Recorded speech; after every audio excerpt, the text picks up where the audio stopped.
अध्यक्ष महाराज, मी आपल्या परवानगीने या ठिकाणी महत्त्वाचा विषय आपल्या माध्यमातून सभागृहाला आणि सरकारला सांगण्याचा प्रयत्न करतो। अध्यक्ष महाराज, तसं तर स्थगन प्रस्तावामध्ये सोमवारी झालेल्या वादळ, पाऊस आणि गारपिटीच्या नुकसानीच्या बाबतीत बोलले, पण ते बोलत असताना त्यांनी जे नावं घेतली त्या नावात काही जिल्ह्याची नावं त्यांच्याकडनं विसरली, म्हणून मी जास्त आग्रह करतोय। त्यात बीड विसरलाय, बाकी सर्व नावं घेतली आणि मी परत एकदा सर्व नावं घेतोय।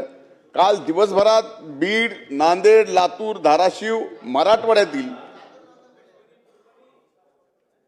परभणी, काही जिल्हा पूर्व विदर्भातील अध्यक्ष महाराज, कोकण भागातील आणि अनेक ठिकाणी पूर्णपणानं अध्यक्ष महाराज शेतकऱ्यांचं रब्बीचं जी काढणीला आलेले गहू होते, ज्वारी होती, हरभरा, भाजीपाला, फळबागा ह्या पूर्णपणानं उद्ध्वस्त झाल्या। म्हणून माझी आपल्याला विनंती आहे, माझ्या मतदारसंघ बीडमध्ये तर माझ्या असेल, माजलगाव मतदारसंघात असेल, केज मतदारसंघात असेल, फार मोठं नुकसान झालं।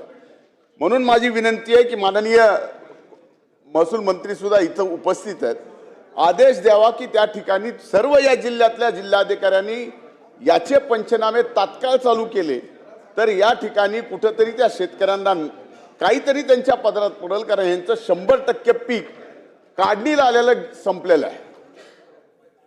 अभिमन्यू पवार बोला। जे अवकाळी पाऊस ऐकू द्या ना, त्यांचं उत्तर तर घेऊ दे।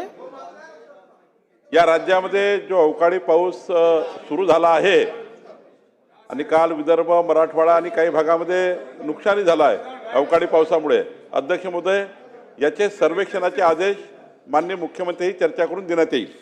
अध्यक्ष महोदय, माझा होऊ द्या ना। माननीय अध्यक्ष महोदय, धन्यवाद। काल सोमवार दिनांक 23 फेब्रुवारी रोजी माझ्या मतदारसंघामधील निलंगा तालुक्यामध्ये बामणी, धानोरा, मदनसुरी, यलमवाडी, भुतमुगळी, आनंदवाडी, लिंबाळा आणि भंगार चिंचोली या संपूर्ण गावामध्ये शेतकऱ्याचं नुकसान झालेलं आहे। अत्यंत मोठी बर्फवृष्टी झालेली आहे।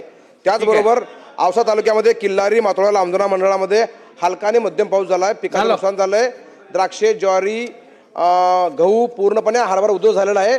तरी माननीय महसूल मंत्र्यांना विनंती करतो की त्यांनी माझ्या मतदारसंघातील या नुकसानीची दखल घेऊन तात्काळ पंचनाम्याचे आदेश द्यावे आणि शेतकऱ्यांना नुकसान भरपाई द्यावी।